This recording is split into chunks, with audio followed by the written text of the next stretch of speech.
ओम नमः सिद्धेभ्यो ये सुरासुरमणुसिन्धवन्दितं धोदगादिकं ममलं प्रणमामि वर्धमानं तीर्थं धम्मस्य कर्तारं शेषे पूर्णतीर्थहरि ससौवसिद्धे विशुद्धस्वभावे समणे अणाणदंसं चरित तव वीर्यायारे एते सौवे समगम पतेगमेव पतेगं वन्दामि अवट्टन्ते अर्हन्ते मानुषे खेते किच्चा अरिहन्ताळं सिद्धाळं तैणमो गणहराळं अज्जावैवगाणं साहूलं चैव सौवेसिं तेसिं विशुद्धदंसं प्राणपहाणासमं समासेज्य उपसंपयामि सम्मं जतोणिवाण संपत्ति। इससे कुछ नहीं। ज्ञान तत्व प्रज्ञापन महाधिकार गाथा 83 पृष्ठ 147। दौवादियेषु मूढो भावो जीवस्य हवदिमोहोति खुब्बदितेणुच्छन्नो पप्पारागं वदो संवा।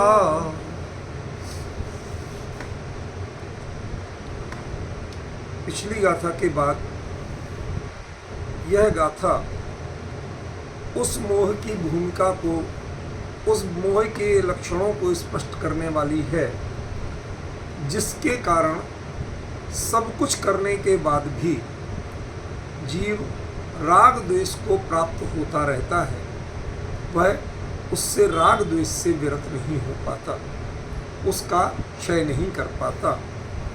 ये बता रहे हैं दव्वादियेषु मूढ़ो भावो, जीवस्य जीव का दव्वादियेषु मूढ़ो भावो, द्रव्यादिक में मूढ़ता रूप भाव। बहुत सूक्ष्म विषय है रूपलबेन, इतना सूक्ष्म विषय है कि मैं नहीं समझता कि इतने गंभीर विषय को किसी आचार्य ने कहीं लिखा हो। जो कल बताया था ना, चारित्र मोहिनी का मोह पक्ष क्या है वो दिया। दव्वादियेषु मूढ़ो भावो, द्रव्यादि में जो मूढ़ता का भाव है वो जीवस्य, जीव का जो भाव है, भाव वो जीव का है, वो कर्म के उदय का नहीं है। पॉइंट समझ रहे? राग द्वेष ये कर्म के उदय हो सकते हैं, लेकिन ये जो द्रव्यादि में मूढ़ता का जो भाव है ये कर्म के उदय का नहीं है। आचार्य ने साफ कहा जीवस्य, वो जीव का। यही बारीकी यदि पकड़ में आ गई तो चारित्र मोह का वो खुलासा होगा कि जीवन में आज तक जिसकी चर्चा नहीं सुनी, समझ, उसका नाम मोहोत्ति, वह मोह है। ती आचार्य जहां भी ती का प्रयोग करते हैं मतलब बस इसके आगे कुछ नहीं पूछो, ये है जो कहना था वो कह दिए। अब समझो तो ठीक, नहीं समझो तो इस पे आगे कोई आर्ग्यूमेंट करने को तैयार नहीं, कोई चर्चा करने को तैयार नहीं। ये उनका अभिप्राय, समझे। तेण उच्छन्नो, अब देखो इसमें भी बड़ी गड़बड़ी हुई। आच्छन्न और उच्छन्न, ये नीचे आप देखेंगे हिंदी जो गुजराती पद्यानुवाद है, ते मोह थी आच्छन्न। और इतना तो आप प्राकृत जानने लगे कि आचार्य उच्छन्न कह रहे हैं, आच्छन्न नहीं कह रहे।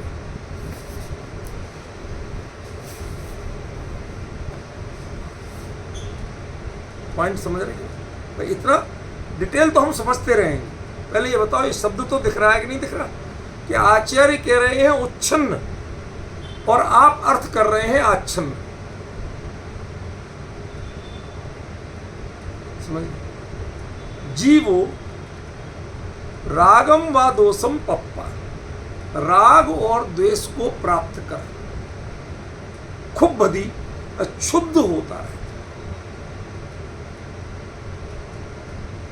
कायदे से इस गाथा के बारे में हिम्मत हो तो 2-3 घंटे नॉन स्टॉप व्याख्या सुननी चाहिए, क्योंकि एक दिन के अंदर में बहुत कुछ खो जाता है, पिछला तारतम्य में जोड़ना। आज इस समय जो भाव ख्याल में है उनको एक्सप्लेन करने के लिए मुझे कम से कम इतना समय चाहिए। एक एक करके चलेंगे। जो चीज़ संभव नहीं है उसकी ज़्यादा हड़बड़ी करने से कोई फ़ायदा नहीं है, खेद खिन्न होने से फ़ायदा नहीं है। जैसा चलता चलेगा वैसे ही, पर हम पहले लेवल पे तो क्लियर करें। देखो द्रव्य आदि में, अब देखो इसमें आचार्य देव ने, जो जैसनाचार्य देव है, उन्होंने इसका अर्थ क्या किया? शुद्धात्म आदि द्रव्येषु, दब्बादीयेषु शुद्धात्म आदि द्रव्यों में, मतलब ये पर पुद्गल की बात नहीं।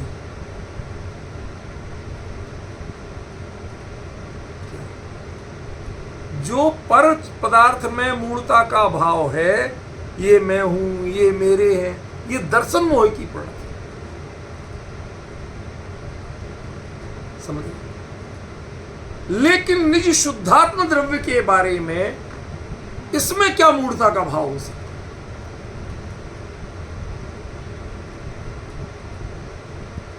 यही विचार नहीं है, उसको मोह कह रहे हैं। और ध्यान रखना, मैंने आगे नहीं पढ़ा, लेकिन यदि ये किसी ने भी दर्शन मोह कहा है तो बड़ी भारी भूल की। ये दर्शन मोह की बात नहीं।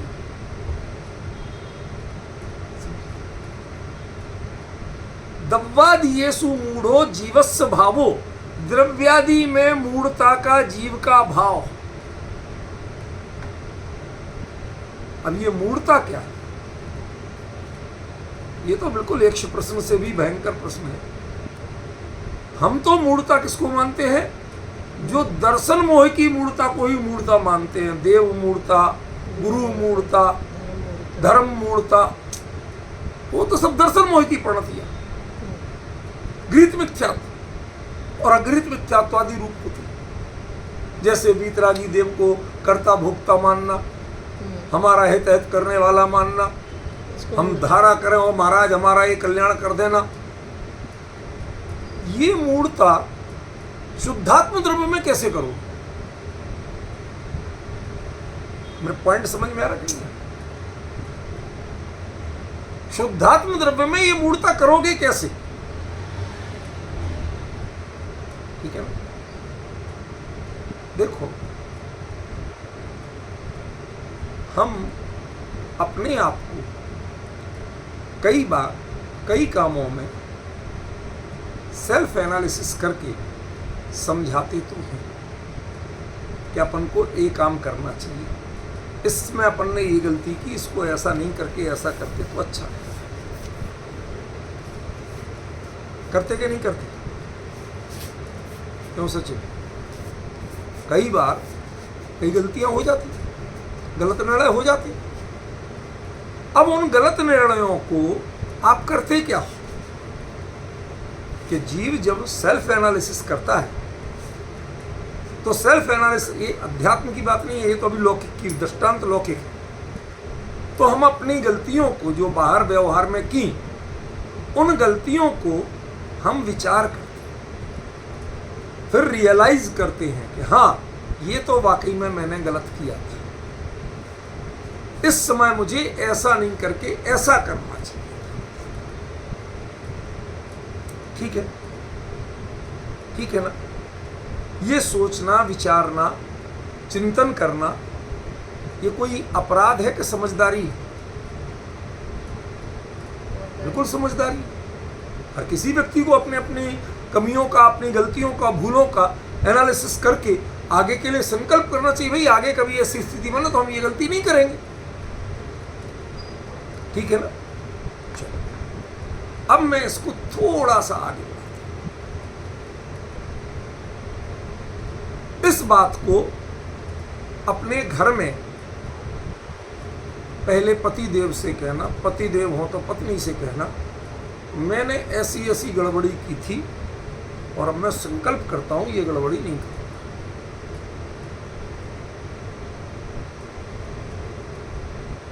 अगले दिन बच्चों से कहना, मैंने ये गलती की थी, मैं बहुत ईमानदार आदमी हूं, मैं स्वीकार करता हूं अपनी गलती और आगे से ये नहीं करूंगा। तीसरे दिन पड़ोसी से कहना कि मैंने ये भूल की थी अपने घर में और अब मैंने कसम खाई कल आगे से कभी ऐसी भूल नहीं करूं। चौथे दिन सार्वजनिक मीटिंग में कहना कि भाइयों और बहनों, मेरे से फलां गलती हुई थी,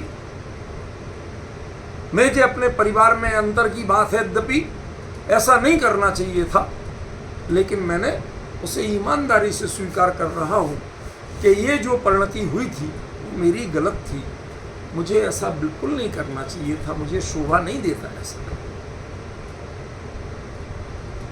अब बताओ इसे आप क्या कहो? कहते जो तुम सेल्फ एनालिसिस करके एक्सेप्ट कर रहे थे वहां तक तो थी वो समझदारी, और उसकी पर में जितनी अभिव्यक्ति है वो है मूर्खता। पॉइंट समझ में आ? जैसे नेगेटिविटी ऐसे ही पॉजिटिविटी को, मैंने ये काम बहुत अच्छा किया, ऐसी समझदारी से किया कि बिल्कुल कोई नुकसान नहीं हुआ, काम बन गया मेरा, वो भी खुद पचा जाओ, वहां तक ठीक है। आगे भी कोई स्थिति पड़ेगी तो मैं ऐसे ही सावधानी से काम करूं, खुद पचा जाओ तो ठीक है। और इसको जितना लोगों को सुनाओगे, बात थी बिल्कुल पर्सनल और सुना रहे सबको, अरे भाई साहब बताना इसलिए जरूरी है, मैं तो मेरा बस चला तो इस पर बुक लिख दूं।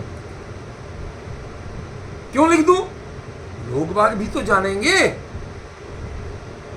उनके जीवन में भी ऐसी गलती हो सकती है, वो नहीं करेंगे। रूपल में लोक हित की भावना, उदात्त भावना, बड़ी पवित्र भावना है मेरी कि मैं लोगों को अच्छाई के लिए प्रेरित करना चाहता हूं और बुराई से बचाना चाहता हूं। कोई अपराध है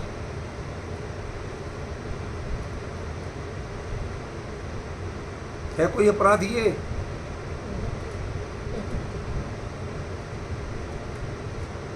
यदि अब भी नहीं समझ पाए, इतना संकेत करने के बाद कुंद कुंद ने छाती खोल के रख दी है, आप नहीं देख पाए तो मैं क्या करूं?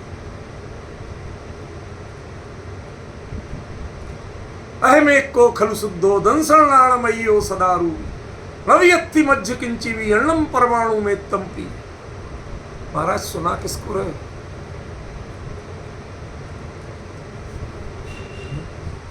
ए दे सब्बे भावा पोगल दब्ब परिणाम निपणना केवल जड़े ही बढ़िया के तुम जीवंती वोचंती। एक नेगेटिव एक पॉजिटिव है कि नहीं है? मैंने दोनों बातें कही। प्रश्न तो ये है महाराज सुना किसको रहे?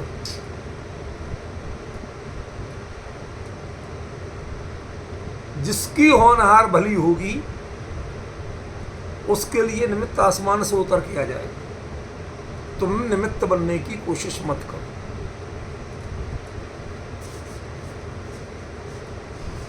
रूपल बहन कुंद कुंद के पक्ष में, कुंद कुंद के बगल में बैठ के, उनके हृदय में बैठ के यदि इस गाथा का अर्थ करोगे तो रो पड़ोगे।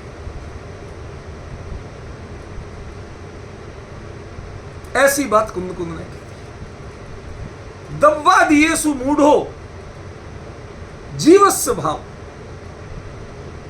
शुद्ध द्रव्यादि के पक्ष में, उसके विषय में जो लगा हुआ है कि बस शुद्ध भाव हो, अहमिक को याद रखो, मैं एक हूं, मैं शुद्ध हूं, मैं अन्य रूप हूं ही नहीं, ये जितना याद कर रखो समझने तक निर्णय करने तक ठीक। अब बार बार आप खुद याद करो उन्हीं बातों को, बार बार खुद याद करो, बार बार दूसरों को याद कराओ। This called मूढ़ता।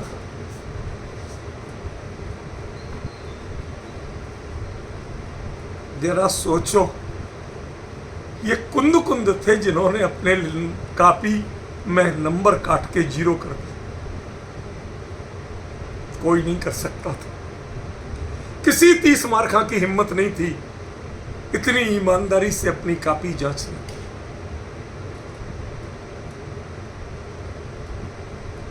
सारे जीवन कोई पण दुखी ना रहे, कोई पण संसार में ना रहे, बधा आत्मा परमात्मा थाओ।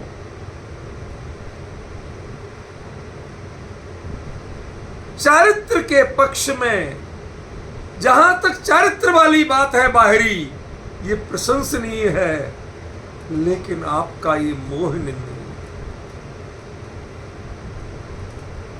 कैसे समझाऊं आपको, किन शब्दों में समझाऊं?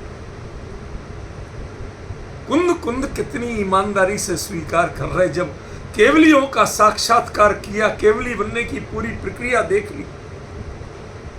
सव्य भी अरहंता तेण विधानेण खविदकम मनसा किच्चा तदोपदेशम ऋग्वादा। और तुम क्या कर रहे हो? उन्होंने बिना बोले वो उपदेश दिया था जिससे अगले जो समझ जाए वो अगले क्षण, जो अप्लाई कर ले वो अगले क्षण संसार में नहीं कि रहेगा। ये मुक्ति का विधान जिन्होंने सिखा दिया, उसको सुनने के बाद अब संसार के भाव में कौन रहना चाहता? अब ये प्रवचन सार में लिखना भी भारी पड़ रहा। दब्बा दिए सुमूढ़ो भावो जीवस्य भावो। ये किस कर्म के उदय से आपके ऐसे भाव हो सकते हैं? शुद्धात्मा की अनुभूति, शुद्धात्मा में उपयोग रमना, ये किस कर्म के उदय से हो सकते हैं? शुद्धात्मा की चर्चा करना, वो मैं गायक हूं, इसके अलावा मैं कुछ कहना नहीं चाहता, सुनना नहीं चाहता। एक गायक के अलावा दूसरा विषय, दूसरा विकल्प मुझे स्वीकार नहीं। आचार्य कहते हैं यदि दर्शन मोह का प्रकरण हो तो इसमें 100 में 100 नंबर हैं, लेकिन चारित्र मोह के विनाश का प्रकरण हो तो इसमें 100 में 0 नंबर है, क्योंकि ये मोहोत्ती, यही तो असली मोह है तुम्हारा।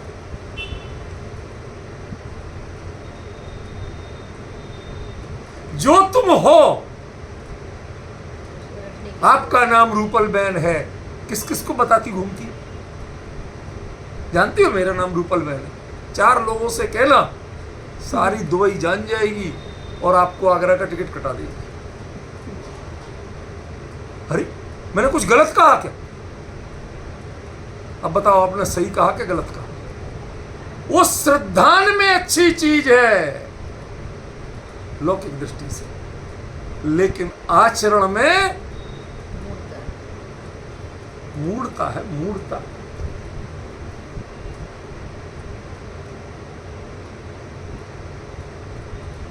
सच बताइए, कोई ऐसा मिलेगा जिसने अपने परिणामों का इतनी ईमानदारी से एनालिसिस किया? और कहना पड़ा क्योंकि दर्शन मोह का तो क्षय कर दिया था, लेकिन केवलियों को होते देख के भी कैवल्य के मार्ग पे नहीं चल पाए थे। सब कुछ जान लिया लेकिन अप्लाई नहीं कर पाए, लेकिन अपनी कॉपी में तो नोट कर लिया कि ये भाव मोह है। कल बताया था मैंने, कल बताया था कि राग द्वेष अलग है और चारित्र मोह में राग द्वेष से चारित्र के पक्ष में जाता है, लेकिन जो मोह पक्ष है वो जुदा है। कल ये बात की थी कि नहीं की थी? आ गई वही बात। अब हमारे नवीन जी बैठते नहीं, अमित जी को समय नहीं, मुकेश जी भी प्रवास में हैं। अब इतनी गंभीर चर्चा किसको देख के करो? जो शुरू से प्रवचन सार सुनते रहे उनके बीच में करने में एक हौसला अलग होता है। जो अभी पहली बार सुन रहे हो थोड़ा उत्साह भंग हो, लगता है कि वो भी सामने होते तो क्या उनको भी अद्भुत आनंद की अनुभूति हो रही होती, वो समर्थन कर रहे होते, उनको सुना के उनकी ओर देख। यद्यपि ये सब मोह की प्रणतियां हैं, कोई धर्म नहीं है, लेकिन अभी ये तो बात है छपक श्रेणी आरोहण करने वालों के मोह की। नहीं कर पाए तो उनके किस कारण से नहीं कर पाए, किस कारण से? मैं शुद्धात्मा के गीत गाता रहा,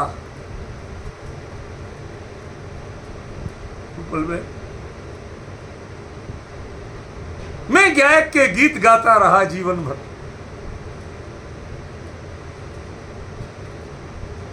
श्रद्धान के पक्ष में 100% मार्क्स है, चारित्र के पक्ष में मूढ़ता है और कुछ नहीं। गजब हो गया, कभी कल्पना नहीं की थी कि इस तरह का एनालिसिस कभी जीवन में पढ़ने सुनने को मिलेगा। समझ रही, लाख ढूंढो, दिया लेके ढूंढो, लालटेन लेके ढूंढो, टॉर्च लेके ढूंढो, ऐसा प्रतिपादन पूरी जिनवाणी में कहीं मिलने वाला नहीं।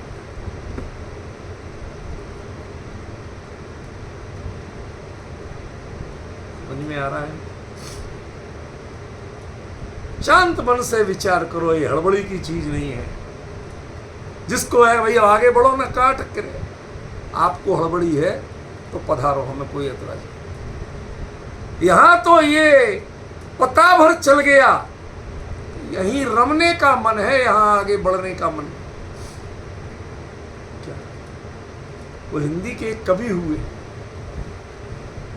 बसंत देखा चारों ओर फूल खिल रहे, बढ़िया मस्त हवा चल रही है, कोयल कूक रही, ये सब देख के कोई आसमान में उड़ते देवता जा रहे थे,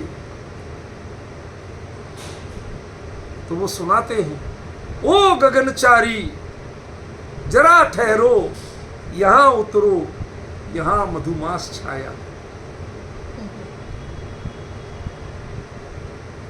या तो उनके सुने थे या बाबूजी वलजी साहब ऐसे, ये उनकी शैली थी, ये उनकी शब्दावली थी। ओ गगनचारी जरा ठहरो, यहां उतरो, यहां मधुमास। ये चर्चा, ये चौथा काल छाया है रूपल में, चौथा काल छाया। पंचम काल के लिखे किसी ग्रंथ में ये विषय मिलना नहीं है। किसी ने ऐसा प्रतिपादन करने का, किसी की लेखनी नहीं चली है, किसी को इतना भाव नहीं। अरे पहले परखेगा जब तो भाव होगा, जब तो बता पाएगा। जिसने परख ही नहीं पाया, इस तफावत को नहीं जान पाया, इस अंतर को नहीं जान पाया कि चारित्र मोह में चारित्र कितना है और मोह कितना।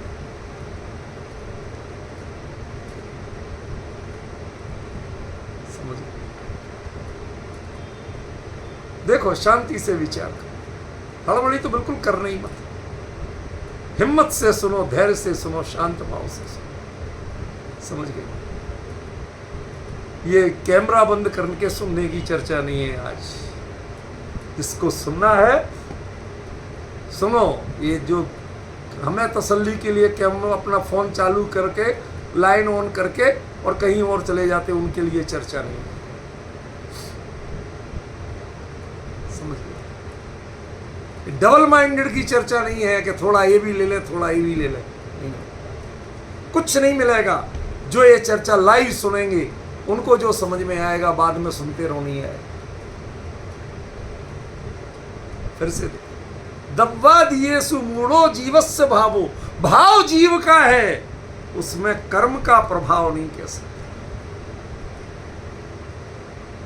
स्वद्रव्यादि के बारे में जो रमने वाला, निरंतर उपयोगात्मक रहने वाला जो परिणाम है, उसे किस कर्म का उदय कहोगे? वो तो प्योर जीव का भाव है।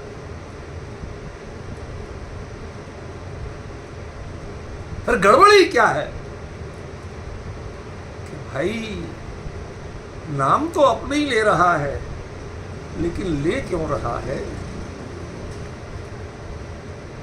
ये तो स्क्रू ढीला है। किसी के सामने 4 बार अपना नाम ले लो, भाई साहब किसी न्यूरो वाले को दिखाओ, चेक कराओ सामने, हाँ बिल्कुल बिल्कुल सही कह रहा है बेटा, तुम बिल्कुल, तुम्हारा नाम यही है, बिल्कुल सही कह रहे। उसके बाप से कहेगा ले जाओ और दुनिया जान जाएगी, ले जा। मूड हो, ये मूढ़ता है। जिस तत्व को ज्ञानियों ने, केवलियों ने समझाया, उसको समझने के बाद तुम दूसरों को समझाने की चिंता करते हो, आत्मसात करने का पुरुषार्थ नहीं करते। दिस कॉल्ड मूढ़ता। अरे गहरे से शब्द के ज्ञानियों से समझाओ तो बात दूसरी, जो प्रैक्टिकल करके दिखाते हैं, जिनके वाणी में, जिनके उपदेश में इसके अलावा दूसरा विषय नहीं आता है, लोकालोक का वर्णन जिनके वाणी में नहीं आता, संसार भावों का वर्णन जिनके वाणी में नहीं आता, व्यवहार नय आदि का वर्णन जिनकी वाणी में नहीं आता, क्षेत्र विषाद तत्व आदि का वर्णन जिनकी वाणी में नहीं आता, एकमात्र स्वस्थान से सातिशय प्रमत्त संयत होके कैवल्य की वीथी में अपने कदम आगे बढ़ाने का जो पुरुषार्थ है, उसके अलावा कुछ जिनकी वाणी में नहीं आता। समझ रहे हो? उनसे तुमने सुना और समझा, ये उनकी बात नहीं थी, ये वीर रस के कवियों की बात नहीं थी कि जो कविता तो पढ़ते हैं ऐसी कि दुनिया की भुजाएं फड़क जाएं, लेकिन उनके पैर के पास से चूहा निकल जाए तो पैंट गीली हो जाए। ऐसे वीर रस के नकली कवि बहुत देखे। समझ, ये उनकी बात नहीं है जिन्हें कविता करना नहीं आना आता हो, लेकिन वतन पे जान न्यौछावर करना आता हो, उसमें जो झिझकते नहीं हो। ये चर्चा तो उनके लिए। केवली और कैवल्य की चर्चा किसके लिए है?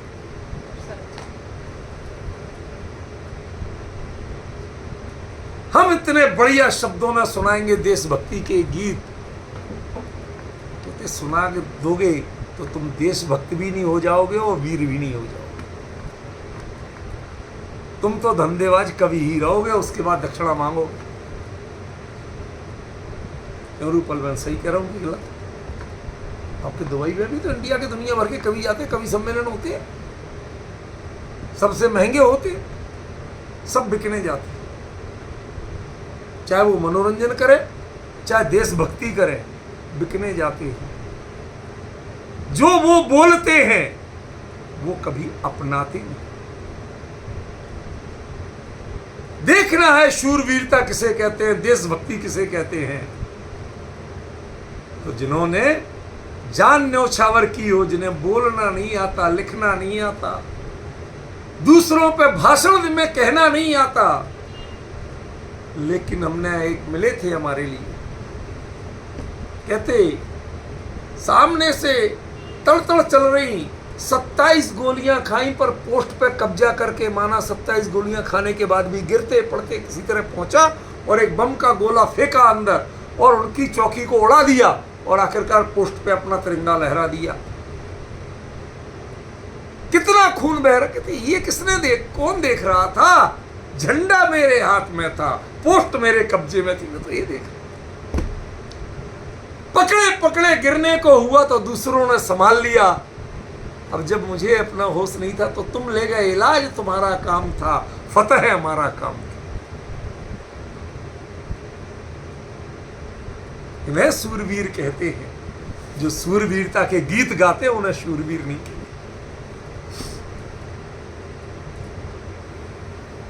समझ? अकेले सूरवीरता की बातें करते हो और एक पटाखा फूट जाए तो पेंट में सारे शुद्धि संस्कार कर देते हो। ऐसे सूरवीरों को नहीं, इनको मूढ़ कहते हैं, मूढ़। दबा दिए सुमूढ़।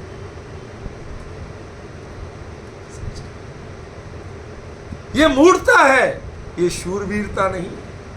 शूरवीर कहता नहीं है, शूरवीर विचारता नहीं है, शूरवीर तो एक्शन करता है।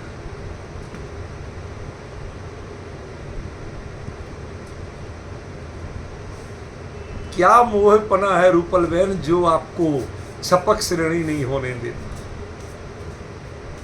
कल्पना नहीं की थी कि ये बात इस काल में कभी सुनने पढ़ने को मिलेगी, कल्पना नहीं की।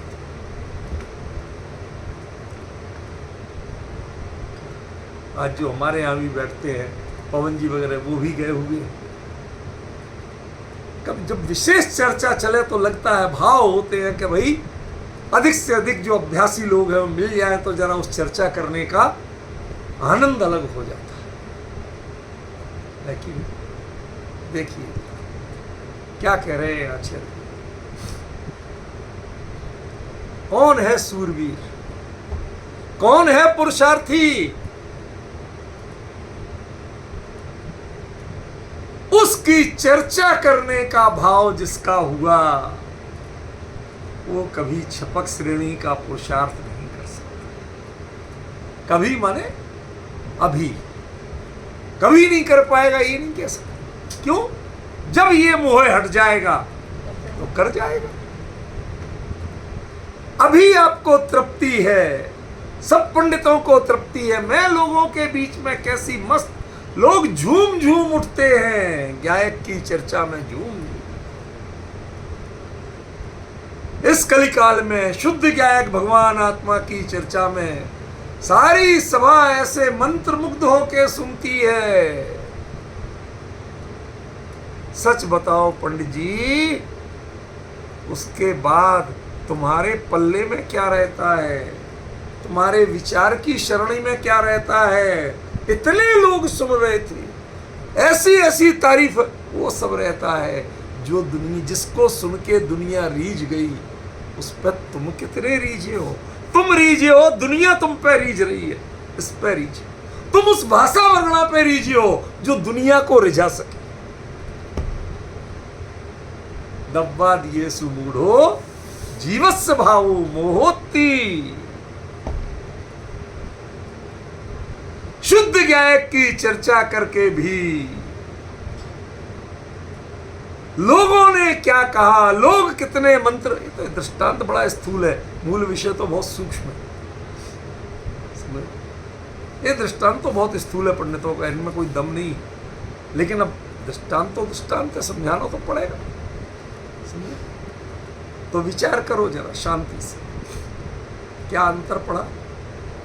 ऐसे गायक की चर्चा, ऐसे मंत्र मुग्ध कर करके चर्चा की, सारे लोग झूम रहे थे, मंत्र मुग्ध हो रहे थे, घड़ी का भी पता नहीं चला, ऐसा कह रहे थे। आज तक ऐसी चर्चा नहीं सुनी, ऐसा कह रहे थे। वो उनके भाव भले हो सकते हैं, तेरे भाव खोटे हो सकते हैं। क्यों? क्योंकि तू उनकी चर्चा, उनकी प्रशंसा में संतुष्ट था।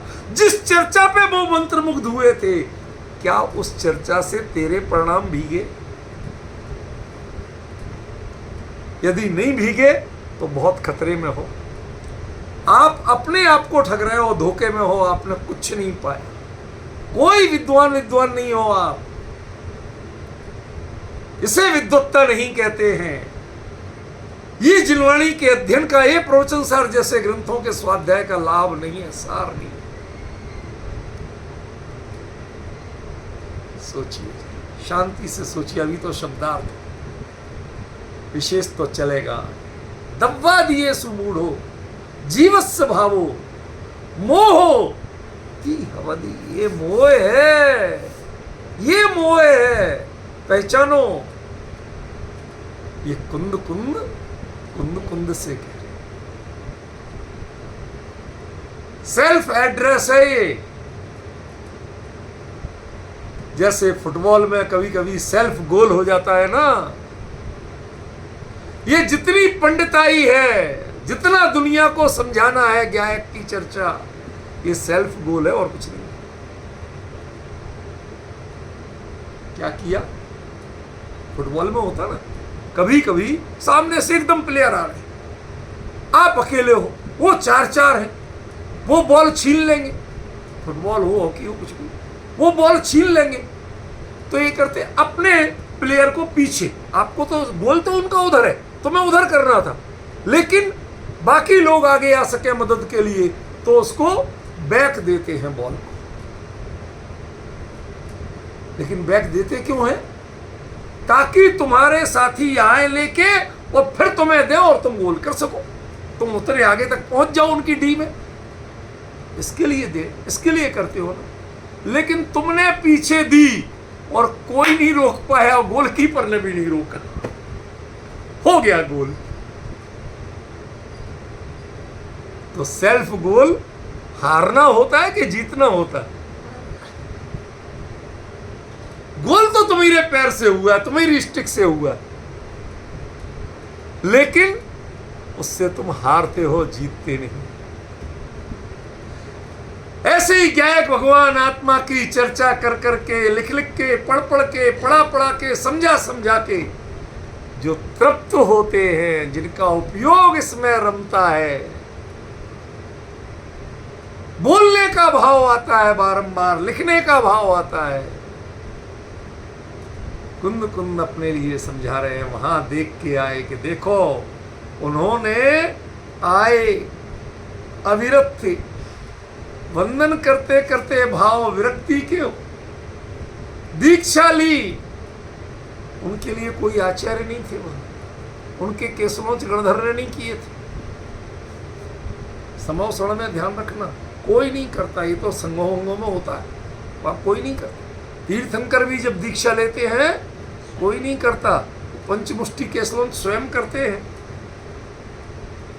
अविरति होके आए थे, देख के उनके मंगल प्रवचन सुन सुन के वहां भाव ऐसे उमड़े, वहीं वैराग्य जन्मा, वहीं दीक्षा ली, पुनः भगवान की वाणी सुनी, कैवल्य की प्रविधि दूसरों से सीखी, सीख के अप्लाई की, अप्लाई करके केवली बने, केवली बन के उनके जीवन से वही विधि सिखाई, और सिखाते सिखाते मोक्ष चले गए।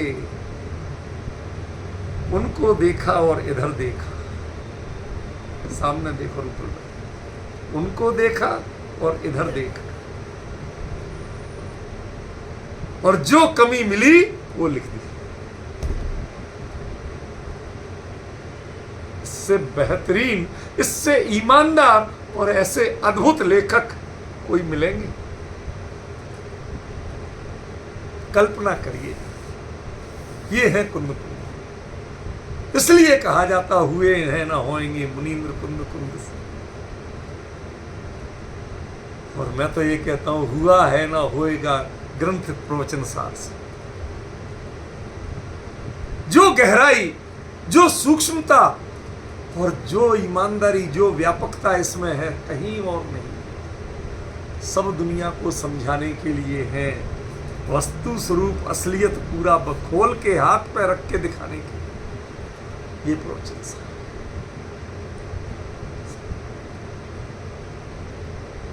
कहते चलो अब राग हो गया तो हो गया, कर दिया,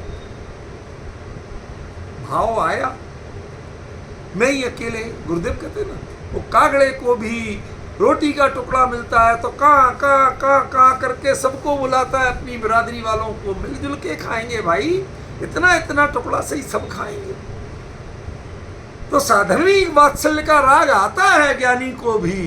गुरुदेव की बात बता रहा हूं, कहते थे साधर्मी वात्सल्य का राग ज्ञानी को भी आता है, वो भी साधर्मियों को बुला के तत्व चर्चा करके गायक के गीत गाता है।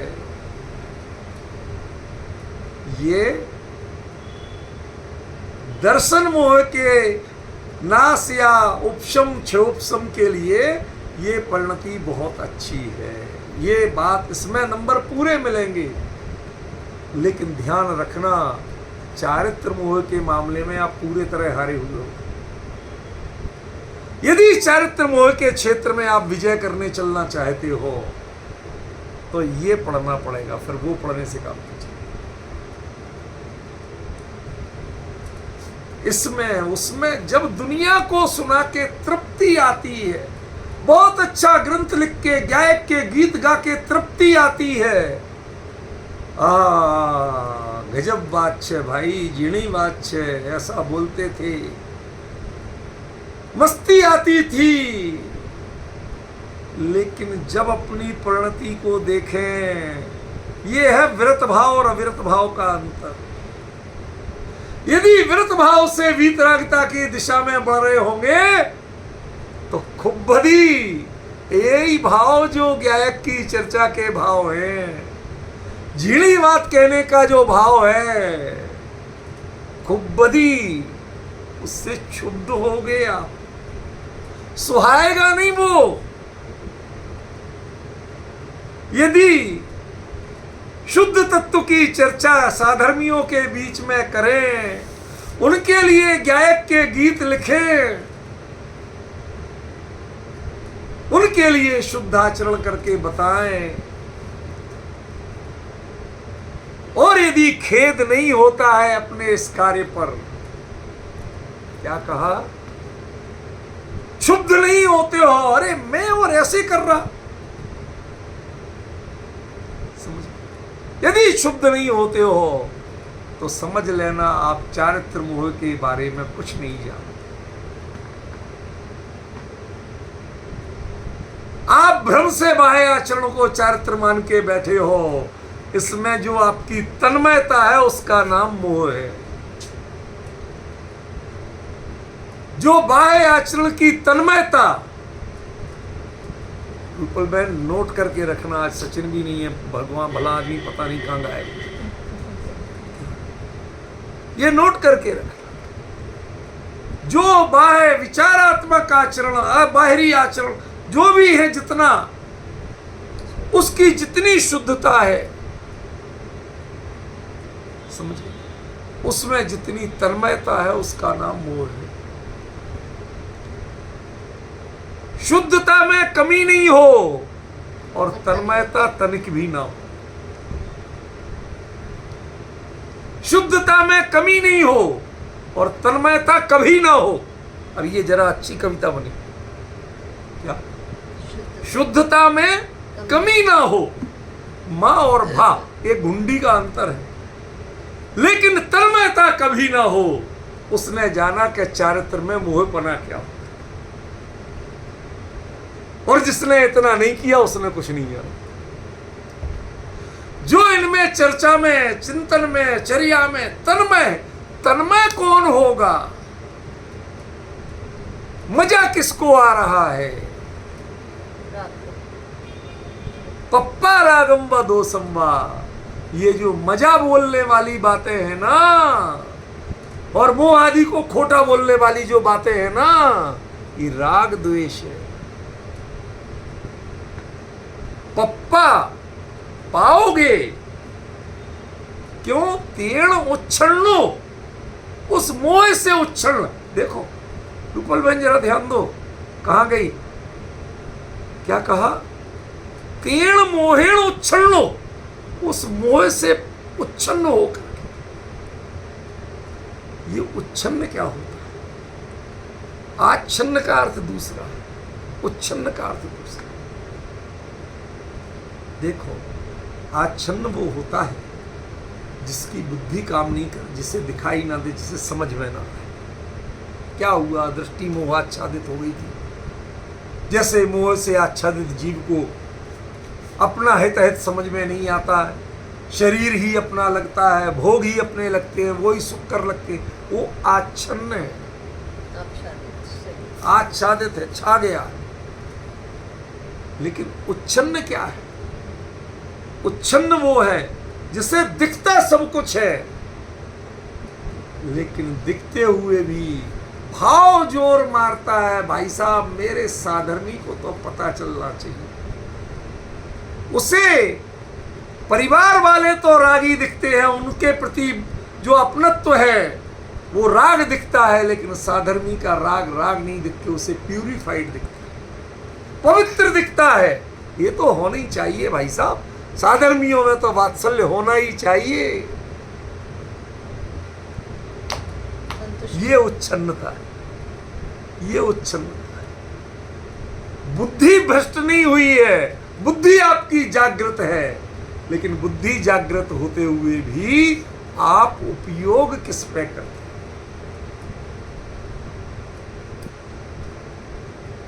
ये सत्य मिला और हमने साधर्मियों को सुनाने चल दिए। इसीलिए तो कहा जाता है कि तीर्थंकर प्रकृति यद्यपि बहुत बढ़िया है, गारंटी से मोक्ष जाएगा, लेकिन तुम्हारे रहते रहते तुम्हारे सामने सैकड़ों हजारों लाखों केवली हो जाते। जब कोटि पूर्वनी आयु हो तो लाखों केवली हो ही सकते कि नहीं हो सकते? वो होते जाएं और आपकी वेटिंग लिस्ट क्लियर नहीं हो। समझ रहे? ये विडंबना तब पता चलता है कि आपने वेटिंग लिस्ट वाली टिकट ली क्यों। हमें तो कंफर्म चाहिए, तब पता चलता है कि तीर्थंकर प्रकृति बंद थी, ये मुक्ति का मार्ग नहीं।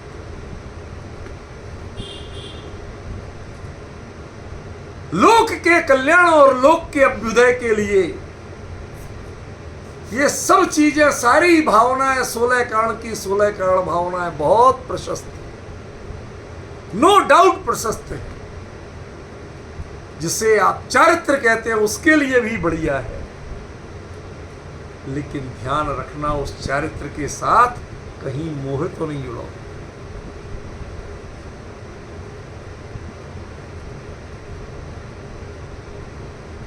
घर की पत्नी से तुम्हें समझाने में राग लगता है, दोष लगता है कि मैं इसको क्यों अलग से समझाऊं, और साधर्मी को समझाने में वो राग तुम्हें राग नहीं लगता, उसमें कंटाला नहीं लगता, उसमें तुम्हें उत्साह आता। ये उच्छलनपना है, आच्छन्न नहीं, उच्छलन। सच बताऊं, आज तो सिर्फ शब्दों में खेल रहा हूं, इसकी जो गहराई है वो तो कल से शुरू होगी। इनसे ओ बहुत उत्साह है, ज्ञानियों के लिए क्या गजब उत्साह आता है, कैसे कैसे छंद लिखते हैं।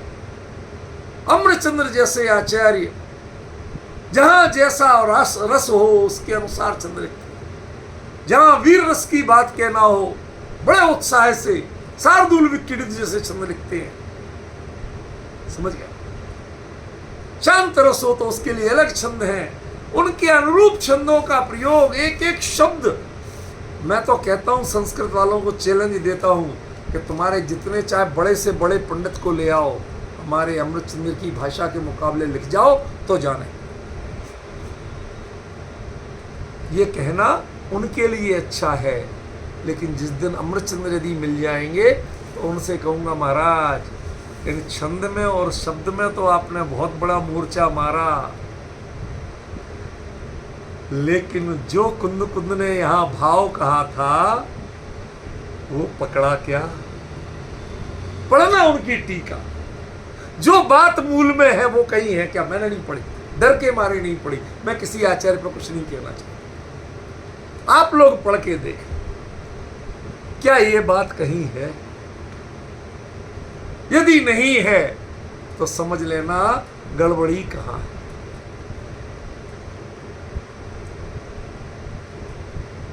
ये जो कौशल होता है ना, सारी दुनिया मंत्र, टोडरमल जी का वो वाक्य, वो दृष्टांत इतना गजब लगता है मुझे, इतना गजब लगता है। जैसे कोई छोटा बालक स्त्री के वस्त्र पहनकर, सुंदर वस्त्र पहनकर, अच्छे से अच्छा मेकअप करके मंच पर हाव भाव पूर्वक, उनके शब्द देखो, टोडरमल जी के अद्भुत शब्द होते हैं, मंच पर हाव भाव पूर्वक नृत्य करता है, जिसे देखकर सारी सभा कामासक्त हो जाए, किंतु उसे तो किछु पता ही नहीं।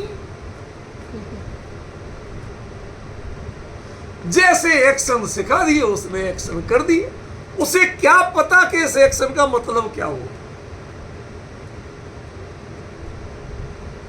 अंतर समझ ये आपने इतने बढ़िया शब्दों का प्रयोग किया, इतने सुंदर छंदों का प्रयोग किया, ऐसे ऐसे वाक्य का कौशल कि जो समझदार यदि पढ़ा लिखा सुने तो मंत्र मुग्ध हो जाए। ऐसे ऐसे तर्क दिए कि एक बार में गायक समझ में आने लगे। लेकिन ध्यान रखना, वो सारे तर्क, वो सारे क्षयोपशमिक उस श्रद्धान को ठीक करने के लिए काम किया। चारित्र के लिए कोई संबोधन काम नहीं आता है। आपके अंतरंग की प्रणति का वलन कहां जा रहा है वो काम आता है।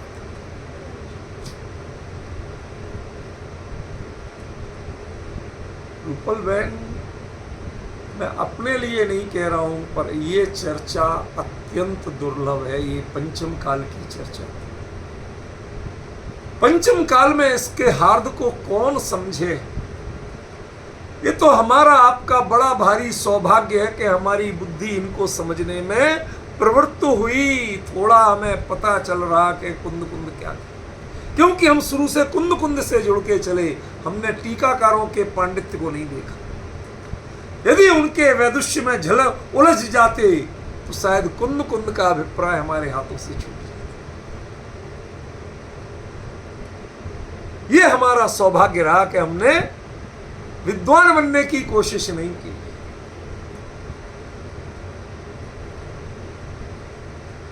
रूपल बहन, शब्द समझ में आया क्या कहा? ये हमारा सौभाग्य रहा कि हमने विद्वान बनने की कोशिश नहीं की। मात्र कुंद कुंद के भक्त और उनके शिष्य बनने की कोशिश। आप क्या समझ रहे हो आचार्य, वो समझ में आए बस बहुत है। हम दुनिया को समझा सके ये हमारे लिए कोई गारंटी। हमें तो समझ में आ जाए कि कुंद कुंद प्रवचन सार में कह क्या रहे। समझी रूपल, ये क्या गजब है, अद्भुत है। उससे उच्छिन्न होकर पप्पा रागंबा दोसंबा फिर कभी विभाव को तिरस्कार करते हैं।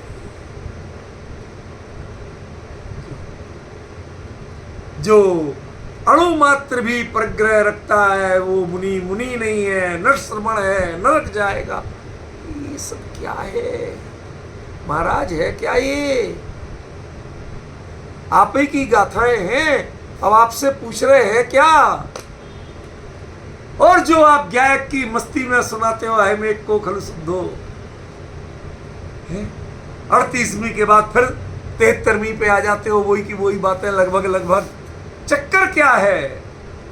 कुंद कुंद प्रवचन सार की 83वीं गाथा में कहते हैं, क्षमा चाहता हूं पप्पा रागम व दोसंबा। वो प्रणतियां जब मैं इसमें तन्मयता में आ गया तो ये राग द्वेष की प्रणतियां हैं, ये चारित्र मोह की प्रणतियां हैं। जब चूंकि मोह जोर मार रहा था तो शुद्ध गायक की बात, विशुद्ध आत्मित की बात, वो भी राग द्वेष की भाषा में पढ़ा।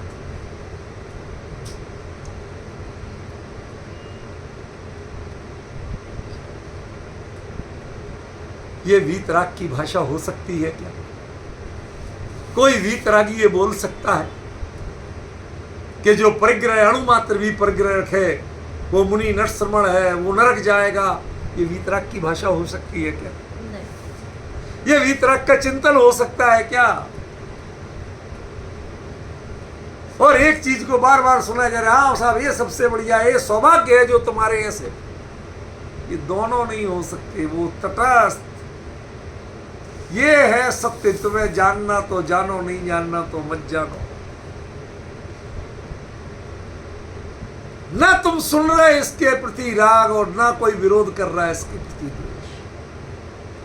तुम्हारा भला तुम जानो, हम तो अपना भला जानते।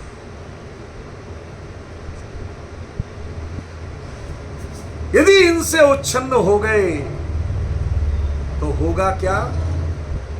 ये शुद्ध गायक की चर्चा घर घर में गूंजे, जन जन में गूंजे। मैं जगह जगह जाके सारी दुनिया में गायक के गीत सुनाऊंगा, ऐसा संकल्प लूं। इस गाथा के संदर्भ में कहते हैं, क्या है ये? मूढ़ो, ये मूढ़ता है।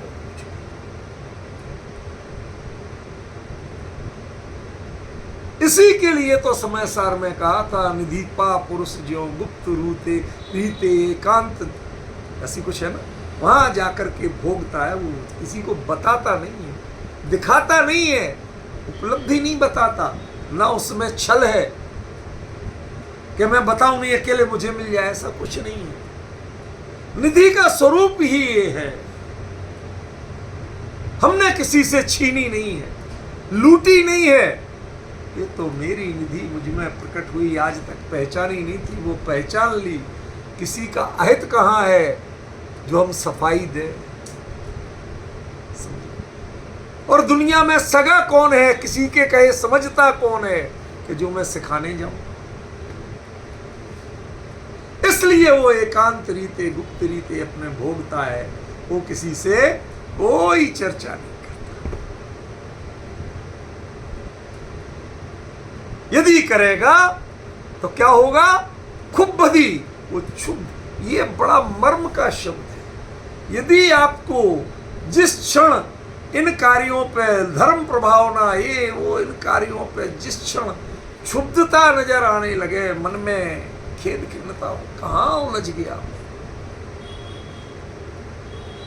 जब गुरुदेव श्री वहां गए साउथ अफ्रीका, नैरोबी, पंचकुला में, तो वहां दादा आए तो बड़े सुनाते थे हम लोगों को जयपुर में।